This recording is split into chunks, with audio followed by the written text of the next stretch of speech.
wow, I've definitely overdone it this time. And I was so scared and I thought I was having a heart attack. You know, nothing's more important than your well-being, is it? Not many people are aware of that. I know. Some people live in denial. Exhibit A. Hi, Jasmine. How are you? Hi, Carlton. Fine, thanks. Thank you so much for having me on. I'm glad that you could make it today. I wanted to know more about you, so I Googled your name. Yeah, and I came to know a lot. So it says you have 15 years of experience in coaching, or is it more? Well, actually, it's not in coaching, but 15 years, 20 years international experience in education. And how did it all start?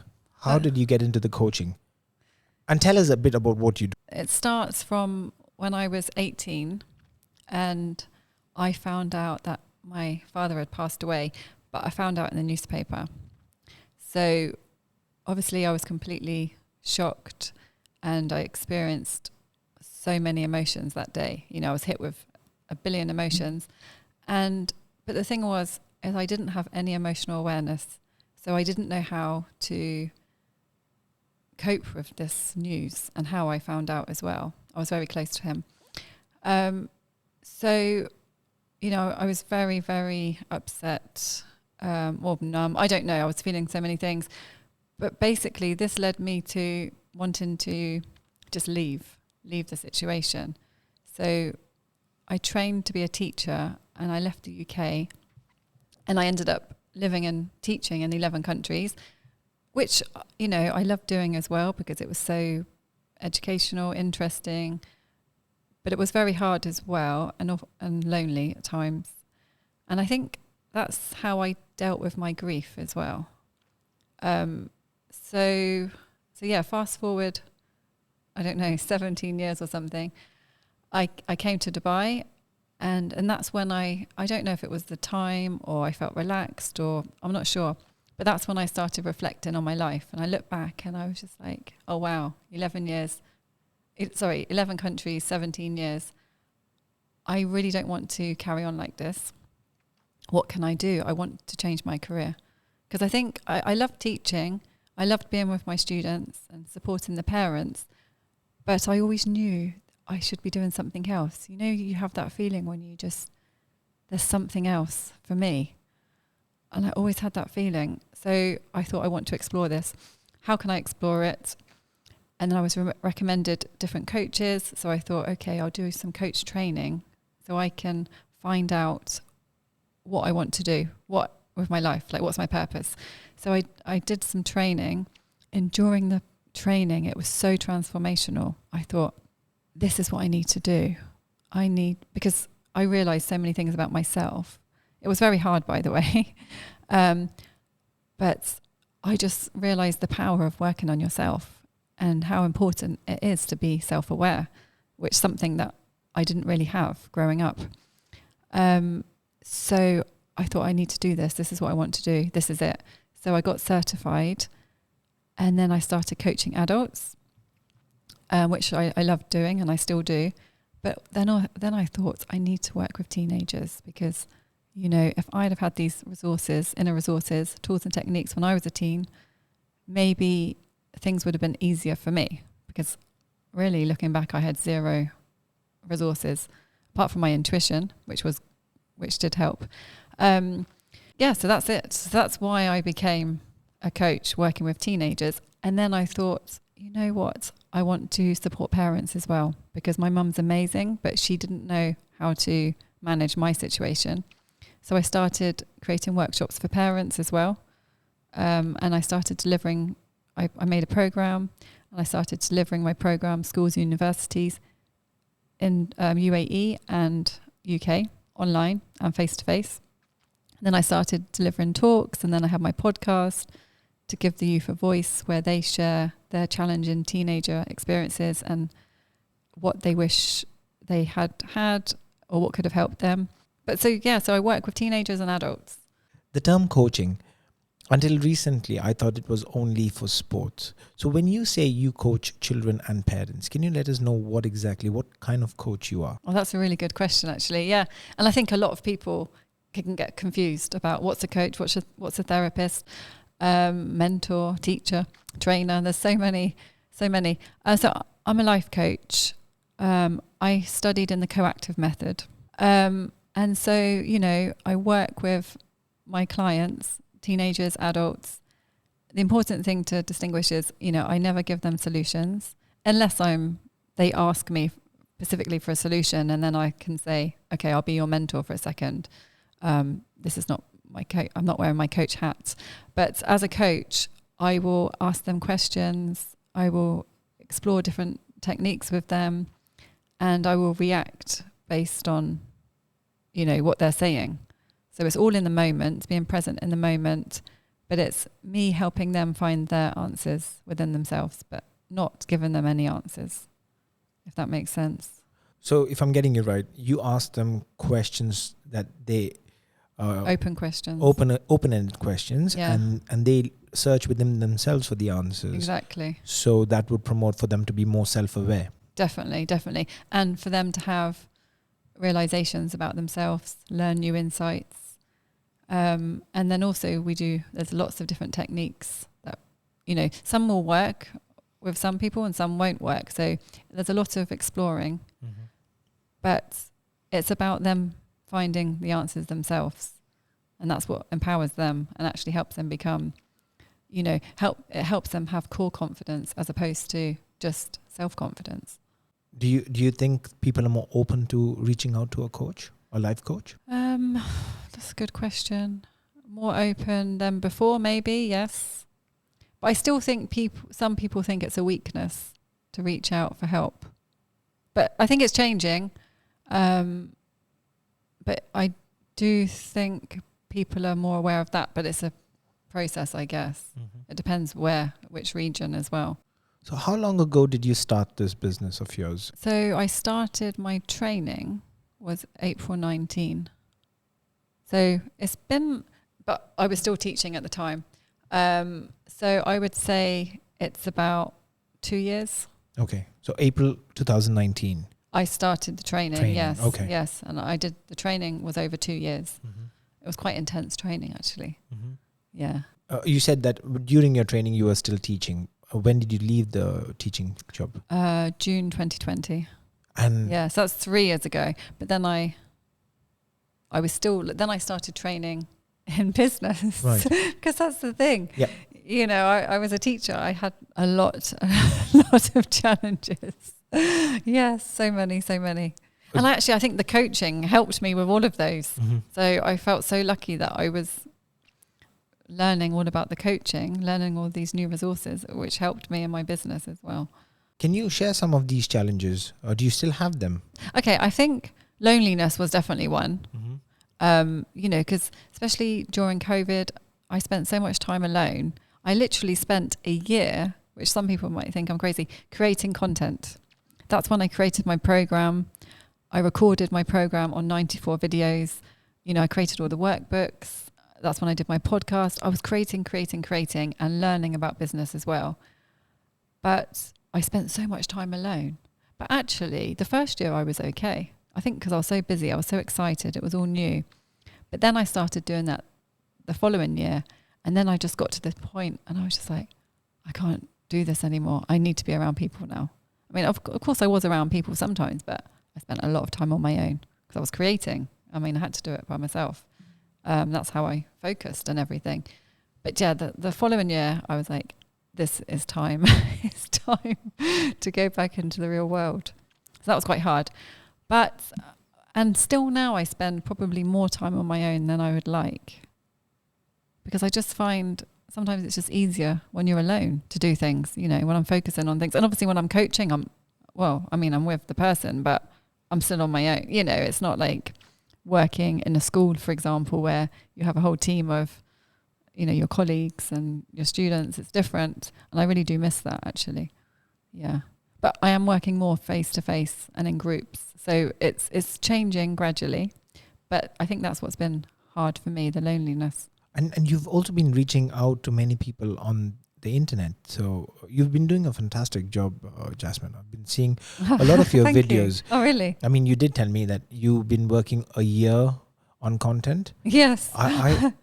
I can only imagine how hard that could be, because to create content and to be constantly on that all alone by yourself, trying to find focus. I really find that very, very challenging. you? Yeah.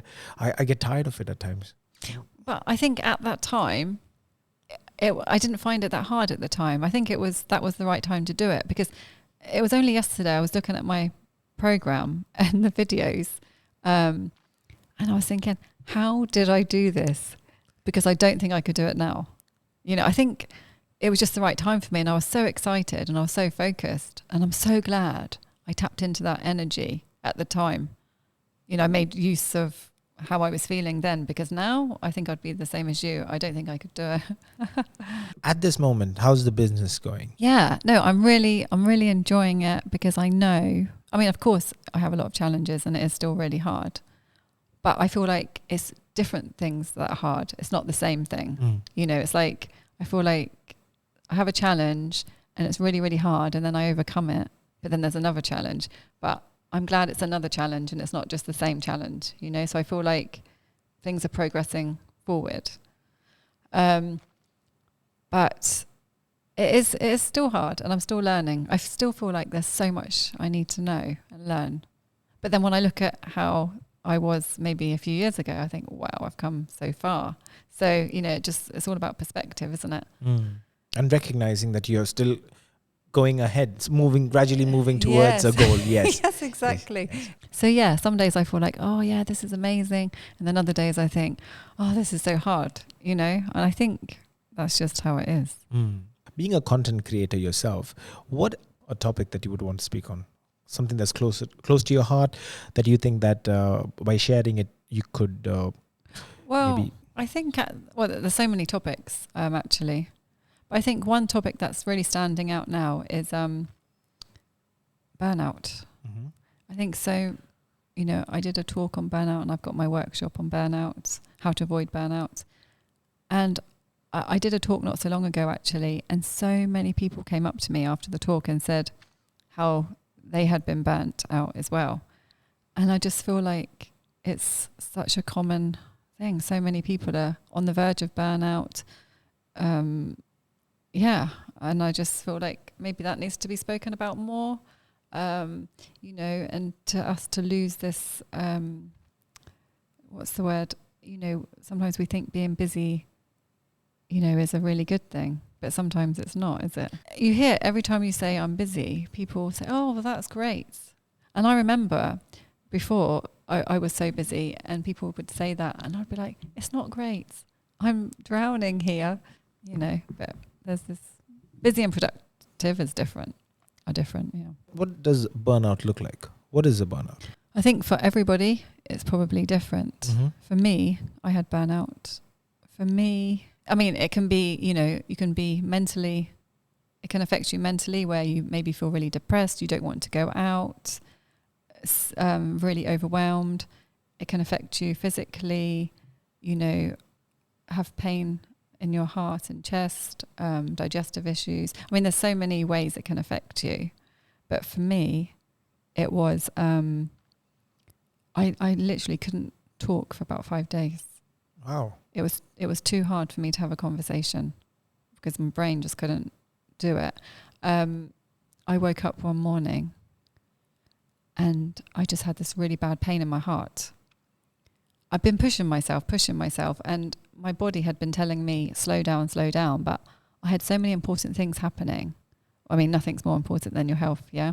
But I had so many projects on at the time, and I just kept saying to myself, which I think is a dangerous thing to say, oh, I'll just finish this, I'll just do this. And I kept saying that. And I was really anxious as well, because I was going out of my comfort zone. I was doing so many new things, and it was exhausting. I wasn't sleeping properly either. I was dreaming about all the things I had to do, when you just have so much on your mind. Anyway, and then one day I just woke up, and my heart, I had such a pain in my heart, and I was like, and it was such a force. I felt like this force on me. I couldn't get up. I could not get out of bed. And I was like, wow, I've definitely overdone it this time. And I was so scared, and I thought I was having a heart attack. And so for 3 days, I just cancelled everything. I was like, okay, this is serious. And people around me were saying, you must see a doctor. I was like, I don't need to see a doctor. I need to rest. This for me, I'm not saying that's for everybody, but for me, I just knew I needed to stop. So for 3 days, I barely did anything. But even when I was talking, I found it really hard. It was too much strain on my brain. But then after the 3 days, I started doing things. I started just doing the things I had to do, because some things I just had to do. It took me about 6 weeks, so I was really lucky. But I slowed right down, and it was a scary lesson. Yeah, but I feel like I was really lucky as well, because I know some people have to go to hospital. But I think I got it in the nick of time. I don't know. But now I know the signs. I knew the signs before, but now I listen much more. Nothing's more important than your well-being, is it? Not many people are aware of that. I know. Some people live in denial. Exhibit A. So are you tired? No, I'm not.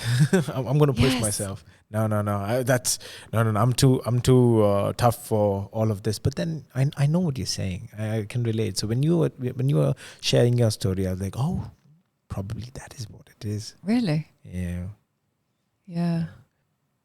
Especially with coaching, a lot of clients come to me. Well, it's stress, overwhelm, anxiety, not feeling good enough, low self-esteem, people pleasing, all of these things. And it's a lot of it comes back to not having core confidence, which is something that's inside of us. We can all, look our best, have a nice car and all of this, and that might make us feel self-confident. But if we don't have core confidence, then... Well, core confidence comes from inside. You can't... External factors can help you maybe look confident, feel confident temporarily, but you need to have the core confidence. I'm going to ask you for advice. Okay. I don't normally give advice. No, I know. At least your experience. You can share your experience, because we both are content creators. Okay. Times we have some bad days. How do we cope with that? The bad days. So sometimes I feel, am I doing my best?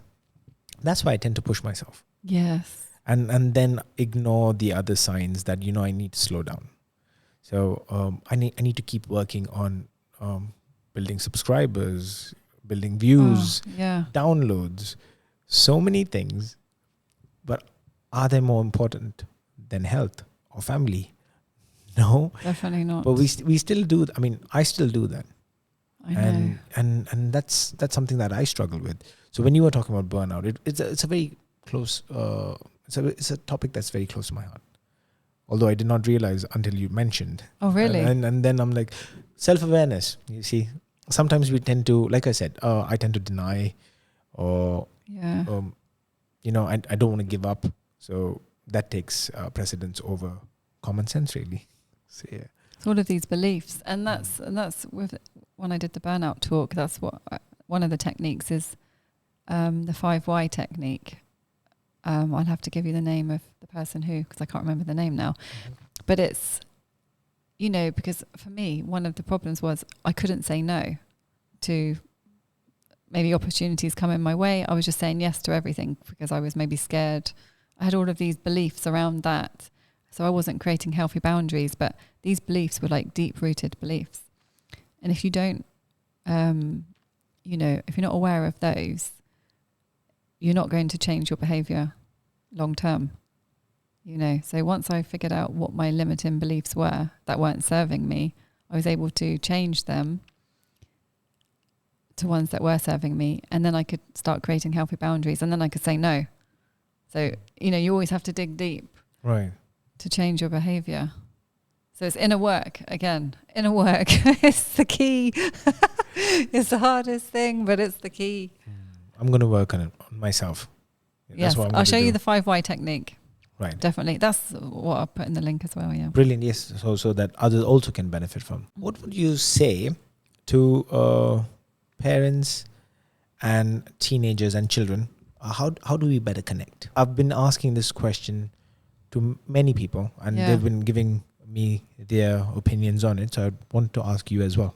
Well, I think, it's effective communication. We need to strive for effective communication. And I think that starts with active listening to the person. That's the first step, I believe, for the parents to listen to their children. And of course, because you have to model the behavior.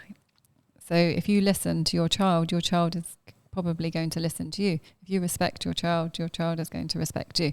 So I think listening is definitely key, like active listening, and asking questions instead of just saying, I think you should do this, or, offering solutions, trying to fix. It's asking powerful questions. So listening, asking powerful questions, validating your child as well. Validating? Yeah, validating. So, I hear you, I understand, and maybe repeating some of the things that they said back to you so they know that you're listening. I think all of these things are really important for effective communication, because then you build the relationship. There's trust. It's safe. Your child will open up. You will open up. So you'll talk about real things, important things. And so when there is a problem, your child is more likely to come and talk to you about it, if you've got that foundation of a healthy relationship anyway. So I think it starts with listening and accepting. You said you were working in 11 countries. Yes. So a lot of cultures. Yes. Then you're in the UAE, again, a lot of cultures. Yeah. Would you say it's easy for everyone to connect to their kids, to their children, when it comes to, say, different cultures? I think that's one thing I did learn about going to all those countries. And a lot of the countries at the beginning of my traveling, I would live with families from that culture. So I didn't stick with my own, I was totally integrated into these cultures, which was so interesting. And, I learned so much. But one thing I did, and teaching as well, I was teaching primary, secondary and adults. So I was really immersed in the culture in each country. And I have to say, the thing that I learned was, of course, our emotions speak the same language. It's obvious, I know, but we all have the same emotions. We all want respect. We all want to be listened to. Being kind. And the thing that helped me in every single country was respecting and being kind. That speaks the same language in every country. So it wasn't like, this culture, I think, this helps them more, or this is more beneficial in this culture. No, it was all the same. That is a powerful answer, Jasmine. I'm never going to ask that question again. Yeah, and I think that helps you wherever you are, yeah. It's true. Whatever situation you're in, that can help. So where is Jasmine Navarro heading towards? My dream is to have well-being clinics globally. I want to help as many people as possible, like teenagers, adults, children, help them help themselves, teaching them simple tools and techniques so they go back out into the world and help other people. And that's it. That's what I want to do. So that's what I'm working towards. And we wish you all success. Thank you. Yeah, because I'll come back and talk. Yeah. Yeah, and then you can come back and tell us more about how we can make an impact. Thank you so much for your time, Jasmine. I loved this conversation. It was very short, very concise, and very powerful. If anyone wants to reach out to you, ask you any kind of questions, or get your insights, how is the best way to reach out to you? Either on my Instagram with Nava, my website with nava.com, or my LinkedIn, Jasmine Navarro.